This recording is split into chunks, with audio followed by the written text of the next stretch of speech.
Hello, worldly crazy people out there. My name is Dragonite. Welcome back to Pokemon White. Apparently, it is winter time as of my recording this. It is currently the middle of September, but whatever time my 3DS is, apparently thinks that it is now winter time. So we have arrived in White Forest. I don't believe I did a ton of talking about this place the last time I was here when I left off because voice was starting to get tired. This is basically I almost want to call it a nature preserve. It is a version exclusive location in Pokemon White where everybody is very, in tune with nature. The camera's very zoomed out, which I think is interesting.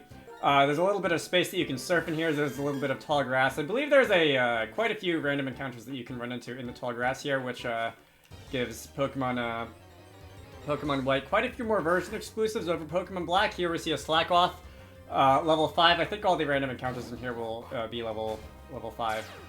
This is a very different place in Pokemon Black. So in Pokemon Black, this will be the Black City, which is a very dark, dingy, not super pleasant location all around. Everyone's kind of obsessed with money. There is some kind of mechanic in these games where you can get people to, you can get more people to move into each of these locations. Business opportunities don't come rolling at you so easily. Very nice. I feel like Black City may be a better fit for me. I want to say that's tied to multiplayer, although I've never really done much with the getting people to come to your city or forest or whatever, in these games. You're a lot happier here than that other guy was.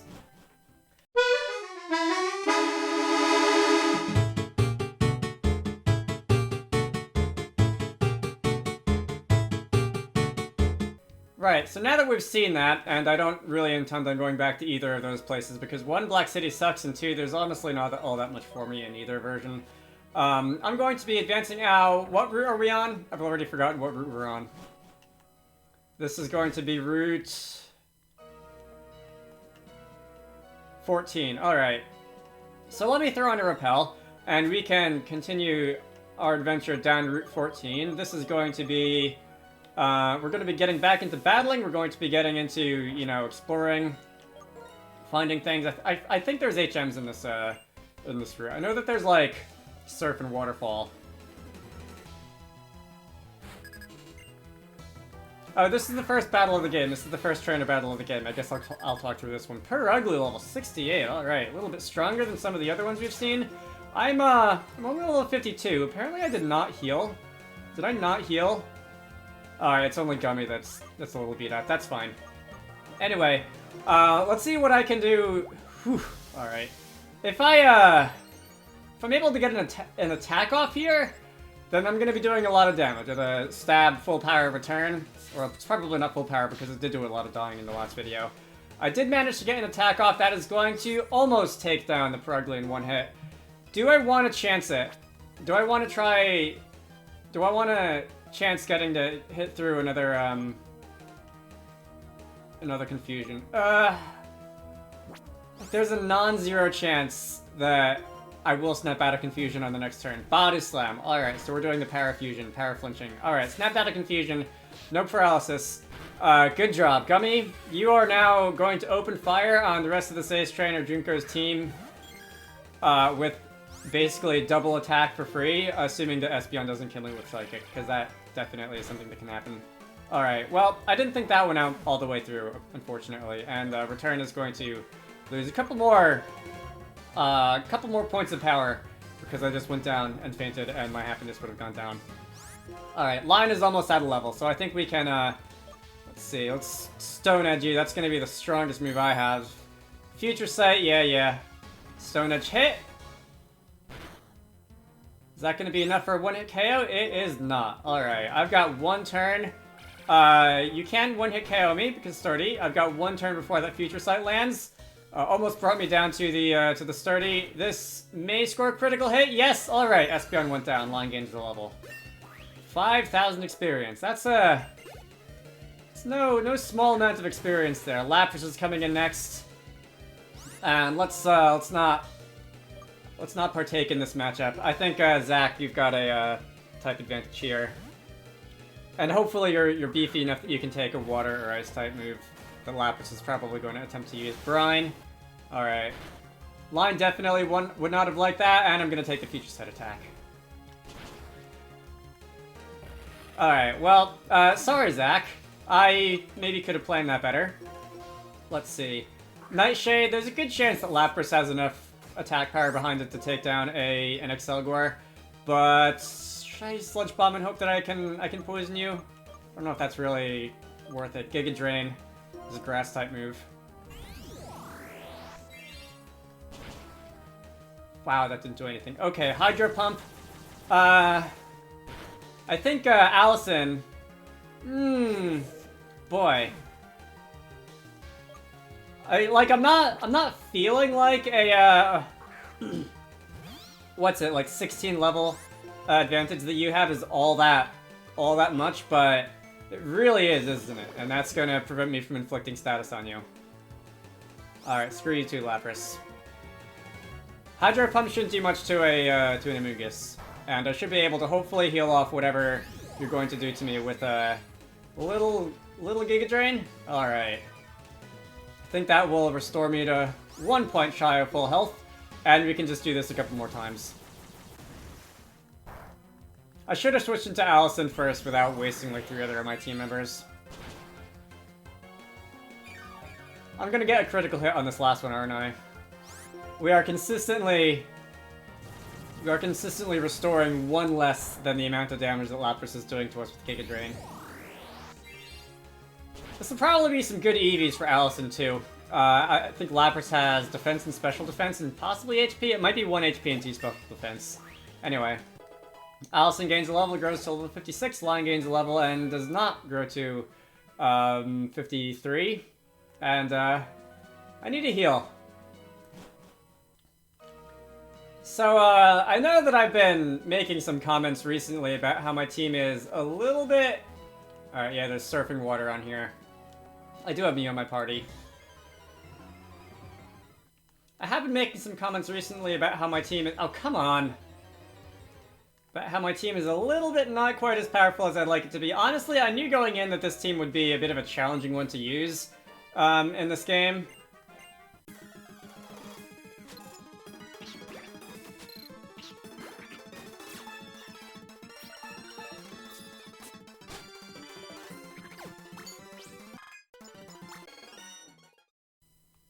Largely due to my lack of speed across the board, but it has been a team that I've been wanting to use, at least individual members that I've been wanting to use.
At least in some capacity for quite a while. Not necessarily this exact team, but like a lot of the things that I'm using. I've mentioned that I like Stoutland, I've mentioned that I think Gigalith and, you know, Excelgor and Escavalier and those kinds of Pokemon are interesting, and I do like the way that, like, for example, we have Allison kind of holding things together by tanking a hit whenever I need one. We have Nightshade just generally getting on the opponent's nerves by going first and you turning on out if the matchup isn't advantageous and that kind of thing. I've been having fun with this team. Let's see. I do need a heal, however. This would, of course, be quite a bit easier, and I feel like there has to be a hidden item somewhere around here. This would, of course, be quite a bit easier if I did have the shift battle rule on to give me a free switch whenever I take an opponent down, but...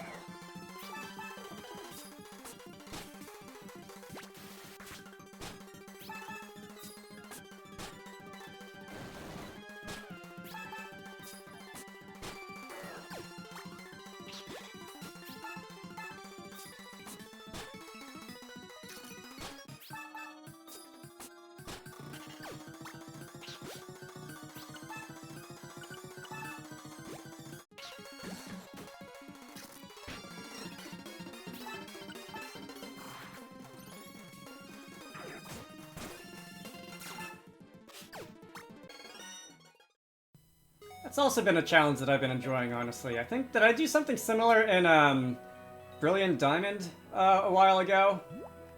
Playing without any free switches? I think I did. It's a fun challenge, because then I have to pay a lot more attention to, you know, trying to anticipate what the opponent's gonna do. Trying to, like, contact attack onto Lauren with the rocket helmet, or Allison with her fun ability, that kind of thing. So, there's surfing water and waterfall up there. I am...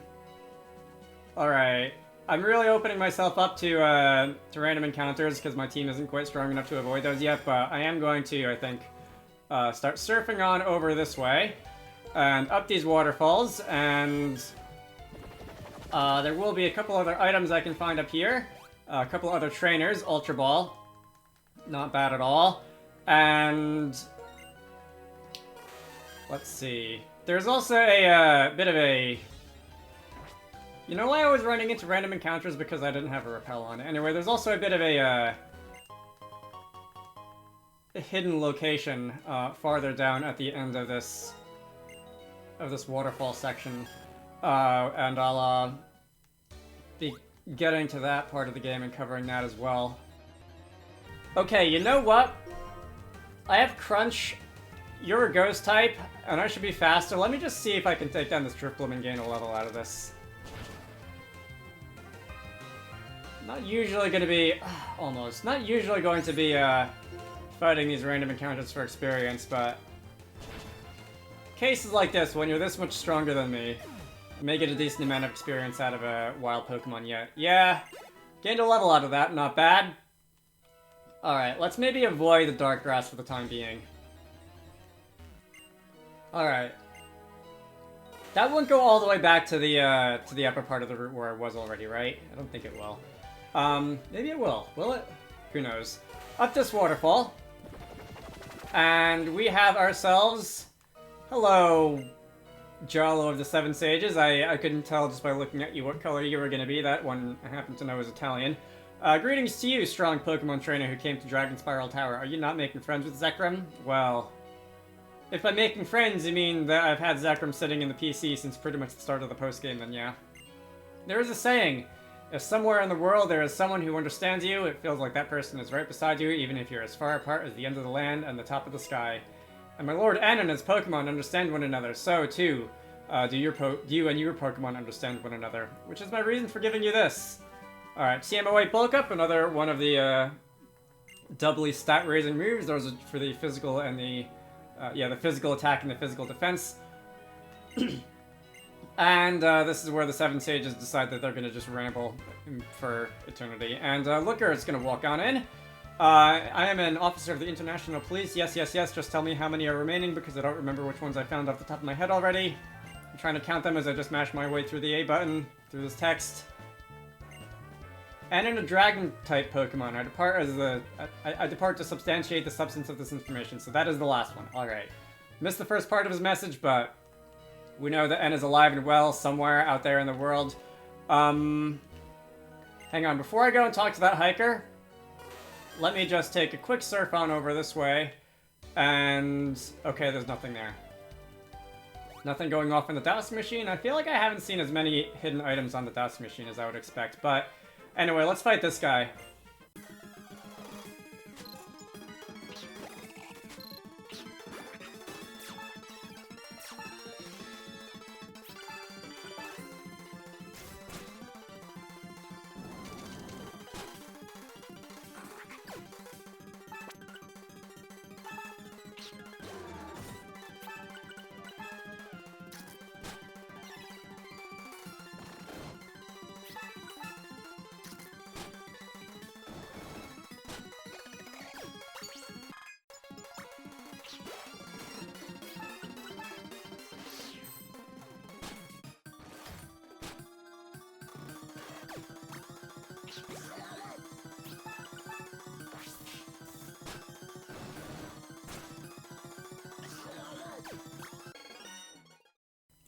Way to go, Line, hanging on there.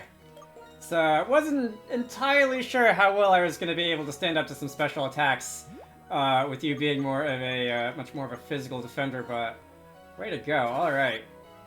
Although, I have to say, I've had some pretty good luck in a lot of aspects of the game with, honestly, I feel like a lot of confusion has gone in my favor, a lot of other status afflictions have gone in my favor, but I continue to have the worst luck with the one-hit KO moves. So once again, for the people who aren't aware how the numbers work, one-hit KO moves have a 30 base accuracy, plus however many levels stronger the user is than the target. And you can't use a one-hit KO move on something that's a higher level than you. So I had a 9-level disadvantage against that Bopadas, so that is a 39% chance of Fisher actually landing. Here we have another Ace Trainer, and I've gotten hit by one-hit KO moves with similar odds throughout this game. It's really weird.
Alright, I would complain about 4 out of 5 blizzards hitting, but honestly, 70% accuracy, that's not too far from what you would expect.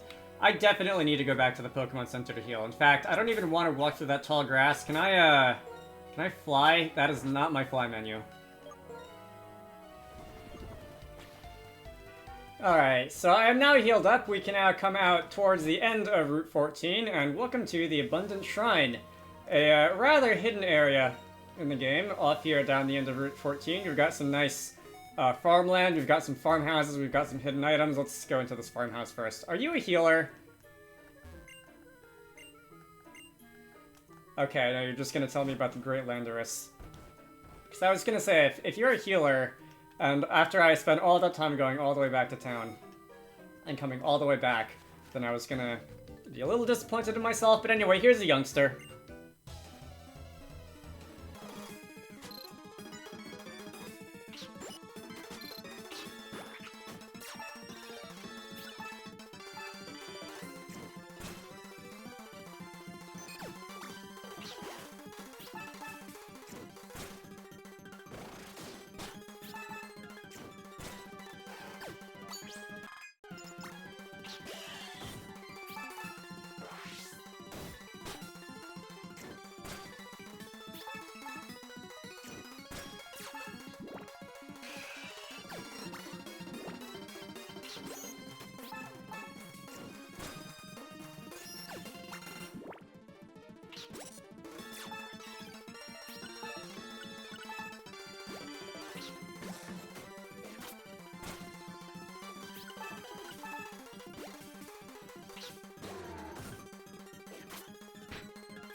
Alright, Masquerain, Scolipede, not the worst.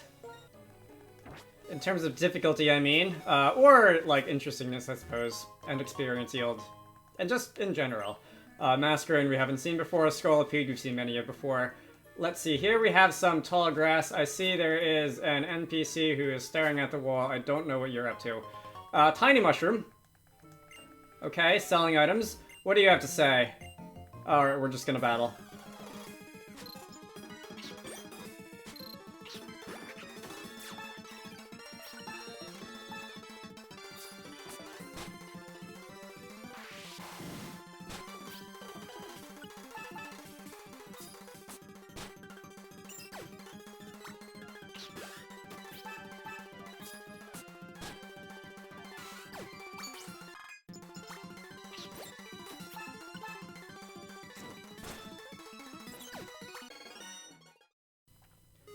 are filling out our Pokédex, at least in terms of things seen.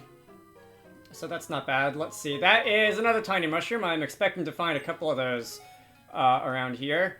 Let's see. If I run out... The dowsing machine was going off on something in this pond for ever since I walked in. Let me go and see what that's all about. Non-hidden item. TM, 35 flamethrower. Definitely the premier fire-type move. 95 power, 100 accuracy, 10% chance of burning. And let's see what this is. It's probably going to be like a pearl or maybe a heart scale or deep sea scale or tooth or something like that, right? Bomb mushroom, another one. I was not aware that there were 2 of those in this game. Alright. You can sell that for 30,000 Poké-Dollars, which is a solid chunk of a TM from some TM department if you'd like. Alright. This item is a Razor Fang, so you can evolve a Gliscor... Sorry, you can evolve a Glidegar into a Gliscor, and another NPC who's gonna fight us.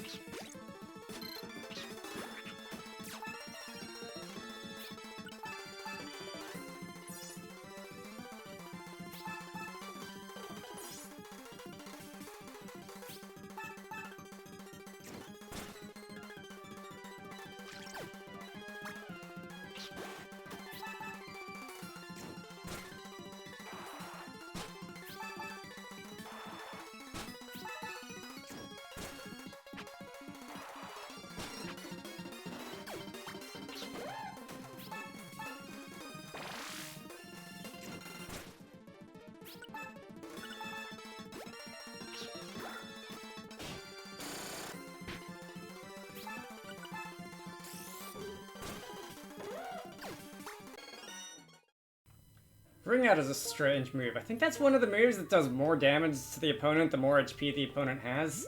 Can't remember. It's one of the weird ones like that. Anyway, Gummy is now level 56, which escaped my notice briefly, so I think I'm going to switch out... Let's say Zach is level 52. Zach can go out in front. Alright, Zach, you gonna be good out in the lead-off against a bunch of bugs or whatever the people around here have? Let's see, if I turn on the Douse Machine, nothing in the vicinity. If I try and get through this without getting into a random... Almost. So close. Alright, so let's take that one last step out of the dark grass and we can fight this youngster. Everyone around here is very interested in the Great Landorus.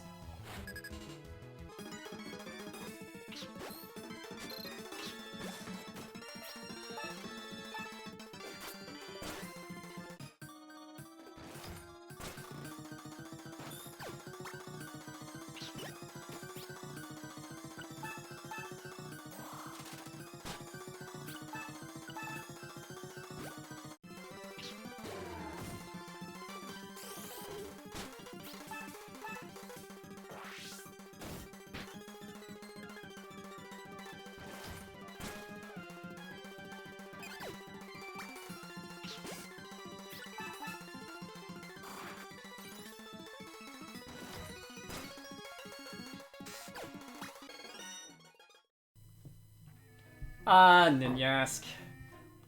The noob's best friend in competitive. Is it still? I wouldn't see any reason why Ninyask isn't still the noob's best friend in competitive. I shouldn't make that sound like a bad thing because it does exactly one thing and it does it rather well, but the thing about Ninyask is that it only does that one thing and it's a paper bag otherwise, and if you can't baton pass off a speed boost, possibly a sword stance, then it's not much that it really can do in battle. Let's see. Down there is an item. Up here is a shrine. I'm going to talk to that shrine. I'm going to see if there are any remaining battles to be had in here to give me a little bit more experience before going into that dark grass. I'll take them. But for now, we'll grab that big mushroom. Alright. Again, we found several mushrooms in here, and I think that I see earlier one more trainer up here around this patch of farmland. Perfect. More dark grass. Alright, you know what I actually can do if there are no more trainers to fight in this area is I can just cheat this by switching out my level 100 Mew into the lead-off until I'm done with this part of the game. TM92 Trick Room, alright. That will that will invert the speed priorities for Pokemon in a turn. It will not negate, like, priorities. Quick Attack will still go before, you know, regular moves, and Extreme Speed will still go before Quick Attack, but, Trick Room actually would not be a bad move to have on my team, because so much of my team is so slow right now. And if I wanted, there is another Tiny Mushroom. If I, for example, wanted maybe Amoonguss to go first all the time, or Zacharidi to go first all the time, then I could teach someone Trick Room, and for a couple turns, 5 turns or so, the speed-related priorities will be inverted. I've never used a Trick Room team before, either in single-player, God forbid. Setting that up would be a nightmare, or in competitive. It's not really my area of interest, although I suspect if I wanted to, I could probably get away with doing it pretty successfully with this team. Anyway, let's see. With this, I think this is everything. I can't waterfall up there to find anything new, right? I'm just gonna do that just to make sure. I'm pretty sure this is just the top of that. Alright, yeah. I was just up there a minute ago. With that, I'll deal with the repel later. I can run the length of Route 14, and welcome, if the location card is going to pop up. There we go. Welcome to Indela Town. So this is where we'll be going next. I'm going to end this off here. My name is Dragonite. This has been Pokemon White. I hope you all enjoyed that, and I will see you all later. And, yeah, I said I was gonna talk to this thing and I completely forgot. It's a small weathered shrine. There's an event here that will happen should you bring a Tornadus and a Thunderous to the Abundant Shrine and talk to the shrine. I suppose that's a thing that I might as well do at some point in this game. Obviously not now, I will have to actually acquire those. This is as nice a place as any to end the video, so I'm gonna end the video here.